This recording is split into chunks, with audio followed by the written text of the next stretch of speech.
Good evening. Let's begin our meeting with hymn number 10. All glory be to God Most High, and on the earth be peace. The angels sang in days of yore the song that ne'er shall cease, till all the world knows peace. I'm sorry, 10. It's 10. Right. Okay, let's begin again. Hymn number 10. All power is given unto our Lord. On him we place reliance.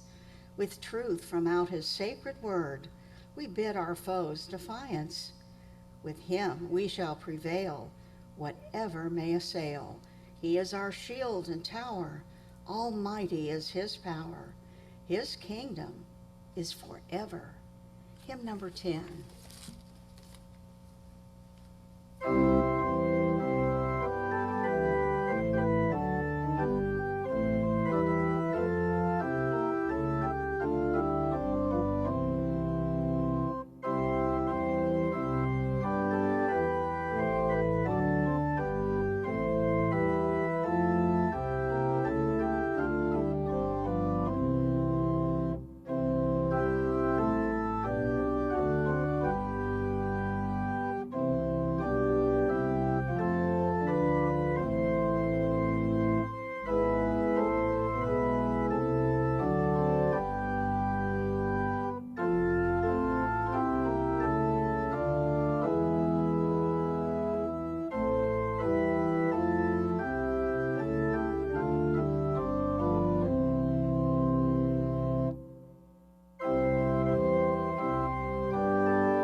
The theme for this evening is God, good, guards, guides, and governs our life. Psalms. God, be merciful unto us and bless us, and cause his face to shine upon us, that thy way may be known upon earth, thy saving health among all nations. Let the people praise thee, O God. Let all the people praise thee. Oh, let the nations be glad and sing for joy, for thou shalt judge the people righteously and govern the nations upon earth. Let the people praise thee, O God. Let all the people praise thee. Then shall the earth yield her increase, and God, even our own God, shall bless us. God shall bless us, and all the ends of the earth shall fear him. Job. Hear my words, O ye wise men, and give ear unto me, ye that have knowledge. For the ear trieth words, as the mouth tasteth meat. Let us choose to us judgment. Let us know among ourselves what is good. Therefore hearken unto me, ye men of understanding. Isaiah. The people that walked in darkness have seen a great light. They that dwell in the land of the shadow of death, upon them hath the light shined. Thou hast multiplied the nation, and not increased the joy. They joy before thee according to the joy in harvest, and as men rejoice when they divide the spoil. For unto us a child is born, unto us a son is given, and the government shall be upon his shoulder, and his name shall be called Wonderful, Counselor, the Mighty God, the Everlasting Father, the Prince of Peace. Of the increase of his government and peace there shall be no end, upon the throne of David and upon his kingdom, to order it and to establish it with judgment and with justice from henceforth, even forever. The zeal of the Lord of hosts will perform this. Micah.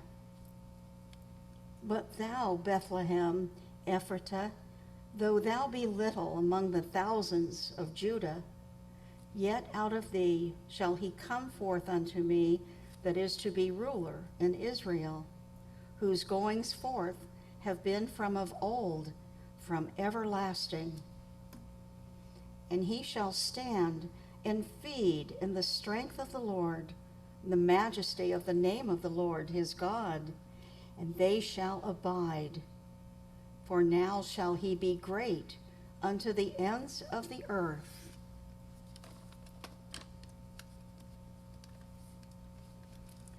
Matthew. And when Jesus was entered into Capernaum, there came unto him a centurion, beseeching him, and saying, Lord, my servant lieth at home sick of the palsy, grievously tormented. And Jesus saith unto him, I will come and heal him. The centurion answered and said, Lord, I am not worthy that thou shouldest come under my roof, but speak the word only, and my servant shall be healed. For I am a man under authority, having soldiers under me. And I say to this man, Go, and he goeth, and to another, Come, and he cometh, and to my servant, Do this, and he doeth it. And Jesus said unto the centurion, Go thy way, and as thou hast believed, so be it done unto thee. And his servant was healed in the selfsame hour.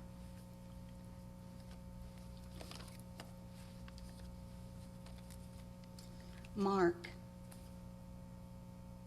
Jesus called them to him, and saith unto them, Ye know that they which are accounted to rule over the Gentiles exercise lordship over them, and their great ones exercise authority upon them. But so shall it not be among you. But whosoever will be great among you shall be your minister. And whosoever of you will be the chiefest shall be servant of all. For even the Son of Man came not to be ministered unto, but to minister, and to give his life a ransom for many.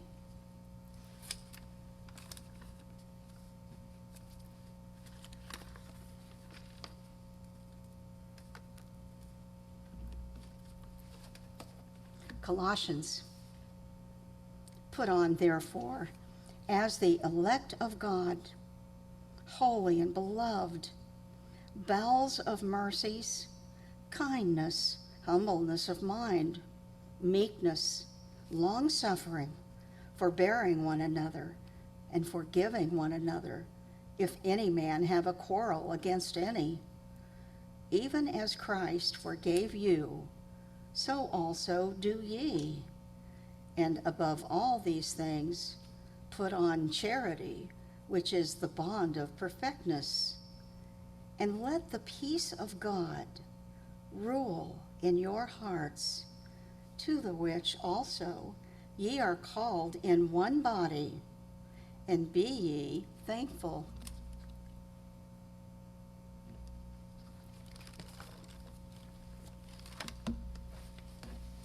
I'll read correlative passages from the Christian Science textbook, Science and Health with Key to the Scriptures by Mary Baker Eddy. The term science, properly understood, refers only to the laws of God and to his government of the universe, inclusive of man.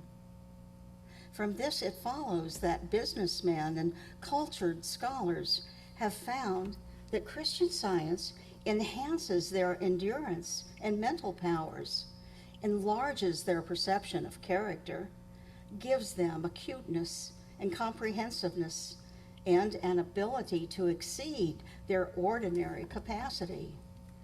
The human mind, imbued with this spiritual understanding, becomes more elastic, is capable of greater endurance, escapes somewhat from itself, and requires less repose. A knowledge of the science of being develops the latent abilities and possibilities of man. It extends the atmosphere of thought, giving mortals access to broader and higher realms. It raises the thinker into his native air of insight and perspicacity. A higher and more practical Christianity, demonstrating justice and meeting the needs of mortals in sickness and in health, stands at the door of this age, knocking for admission. Will you open or close the door upon this angel visitant, who cometh in the quiet of meekness, as he came of old to the patriarch at noonday? Truth brings the elements of liberty. On its banner is the soul-inspired motto, "Slavery is abolished." The power of God brings deliverance to the captive. No power can withstand divine love. What is this supposed power which opposes itself to God? Whence cometh it? What is it that binds man with iron shackles to sin, sickness, and death? Whatever enslaves man is opposed to the divine government. Truth makes man free. We must not attribute more and more intelligence to matter, but less and less if we would be wise. and healthy. The divine mind, which forms the bud and blossom, will care for the human body even as it clothes the lily. But let no mortal interfere with God's government by thrusting in the laws of erring human concepts. The higher nature of man is not governed by the lower.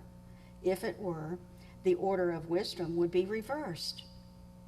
Our false views of life hide eternal harmony and produce the ills of which we complain. Because mortals believe in material laws and reject the science of mind, this does not make materiality first and the superior law of soul last.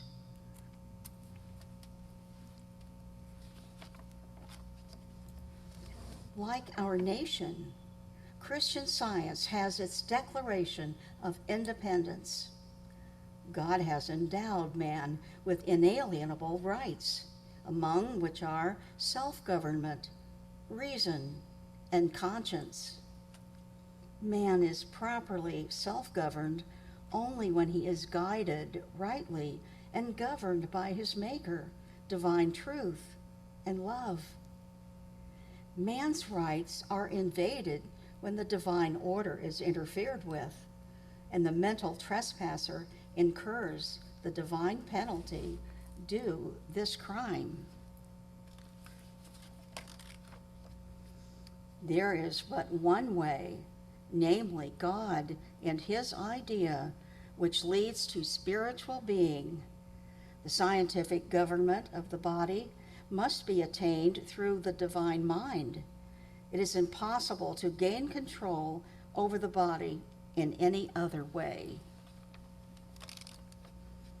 If God makes sin, if good produces evil, if truth results in error, then science and Christianity are helpless. But there are no antagonistic powers, nor laws, spiritual or material, creating and governing man through perpetual warfare. God is not the author of mortal discords. Therefore, we accept the conclusion that discords have only a fabulous existence, are mortal beliefs which divine truth and love destroy. To hold yourself superior to sin because God made you superior to it and governs man is true wisdom. To fear sin is to misunderstand the power of love and the divine science of being in man's relation to God, to doubt his government and distrust his omnipotent care. To hold yourself superior to sickness and death is equally wise and is in accordance with divine science. To fear them is impossible when you fully apprehend God and know that they are no part of his creation. Divine love always has met and always will meet every human need. It is not well to imagine that Jesus demonstrated the divine power to heal only for a select number or for a limited period of time, since to all mankind and in every hour, divine love supplies all good. Which of these two theories concerning man are you ready to accept? One is the mortal testimony, changing, dying, unreal. The other is the eternal and real evidence, bearing truth's signet, its lap piled high with immortal fruits.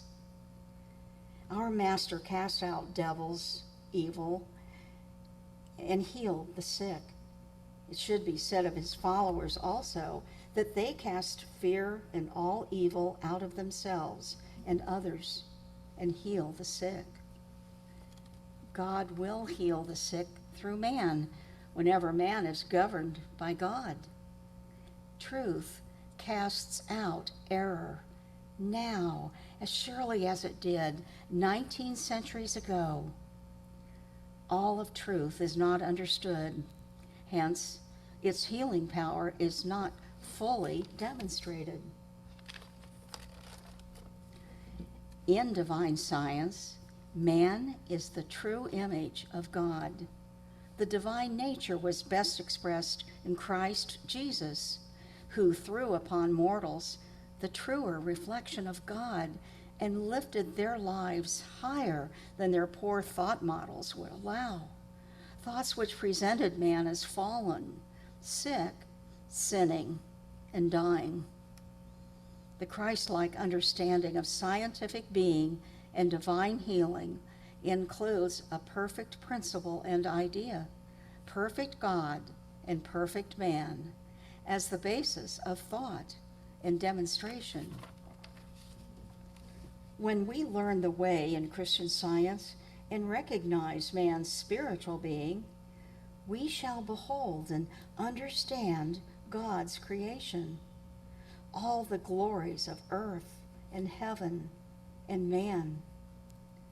The universe of spirit is peopled with spiritual beings, and its government is divine science. Man is the offspring not of the lowest, but of the highest qualities of mind. Man understands spiritual existence in proportion as his treasures of truth and love are enlarged. Mortals must gravitate Godward. Their affections and aims grow spiritual. They must near the broader interpretations of being and gain some proper sense of the infinite in order that sin and mortality may be put off. This scientific sense of being, forsaking matter for spirit, by no means suggests man's absorption into deity and the loss of his identity, but confers upon man enlarged individuality, a wider sphere of thought and action, a more expansive love, a higher and more permanent peace.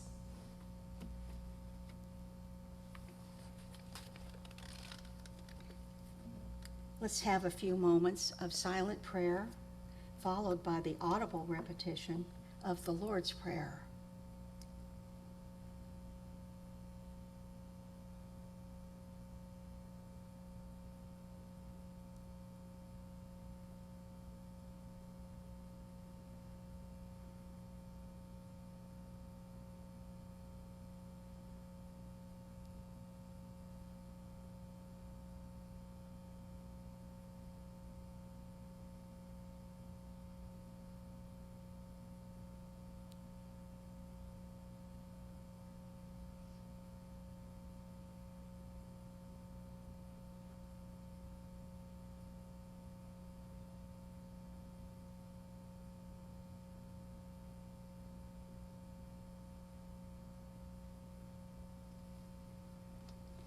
Our Father, which art in heaven, hallowed be thy name.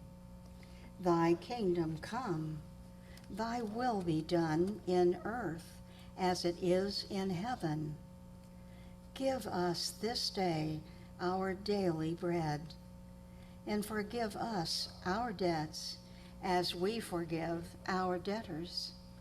And lead us not into temptation, but deliver us from evil. For thine is the kingdom, and the power, and the glory, forever.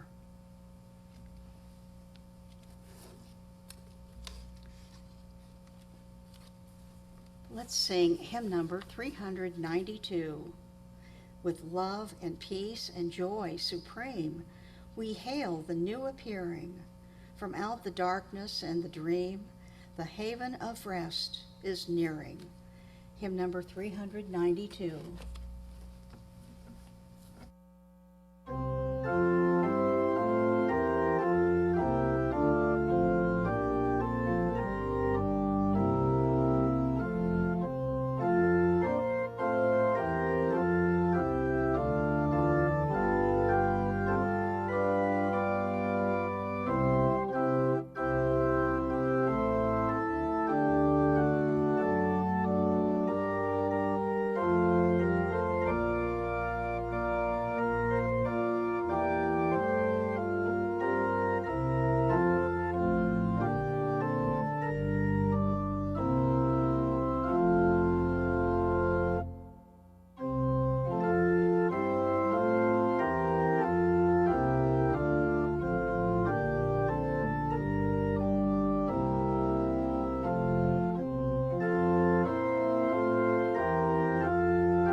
members of this church extend a warm welcome to those in the congregation who are visiting us this evening and those at home on Zoom.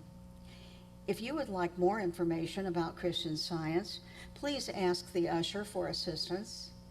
This church is a branch of the Mother Church, the First Church of Christ Scientist in Boston, Massachusetts. The Bible lesson sermon read here and in Christian Science churches throughout the world on Sunday morning helps individuals to meet their needs with divine truth. Our Sunday service in Sunday school begins at 10 a.m. In our Sunday school, children and teenagers learn that God is love, a tangible help in their lives. In our reading room, a quiet sanctuary in this building, you may study, borrow, or purchase the Bible, the Christian Science textbook, the Christian Science Monitor, an international weekly news magazine, and other Christian Science literature. But every member of the church has a key, and we will be happy to open the reading room for you by appointment anytime you wish. Everyone is invited to attend our services, use the reading room, and bring the children to Sunday school. You are also welcome to visit our website and our YouTube recordings. Just look for Third Church, Miami. This is a reminder. On Saturday, daylight savings time begins. Be sure to turn your clocks 1 hour ahead. This meeting is now open to you to share testimonies of healing and remarks on Christian Science. If you are joining us by Zoom, please don't forget to unmute yourself so we can hear you and your inspiring testimonies too.